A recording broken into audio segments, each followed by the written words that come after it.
കാര്യമില്ല. നീ കരയില്ല, നീ കരയരുത്. നീ തെറ്റ് ചെയ്തിട്ടില്ലെങ്കിൽ നീ കരയരുത്. നീ തെറ്റ് ചെയ്തിട്ടില്ലെങ്കിൽ നീ കരയരുത്.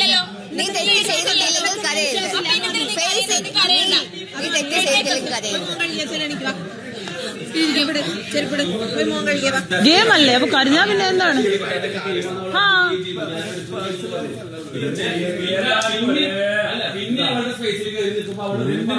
ഭാഗമാണെങ്കിലും അടിച്ചതാരെ നമുക്ക് എല്ലാവർക്കും ഇവളെന്നെ അടിച്ചതാണ്. ഇവളെന്നെ അടിച്ചതാണ്. ഇവളെന്നെ അടിച്ചു. എടാ അവൾ അങ്ങനെ എടുത്തിട്ടില്ലെന്നാണ് അവള് പറഞ്ഞത്. അവളങ്ങനെ കട്ടെടുക്കത്തില്ലടാ. സംസാരിച്ചപ്പോൾ കാണിച്ച കാര്യം അവളെന്നെ അടിച്ചു. അവളെന്നെ അടിച്ചു. അവൾ അടിച്ചു തന്നെ. പറഞ്ഞു ചപ്പാത്തി കട്ടെടുത്തത് ഇങ്ങനെ ചെയ്തു. അല്ല, ഇങ്ങനെ ചെയ്തു. അത് ചെയ്യും. ശരിയാണ്.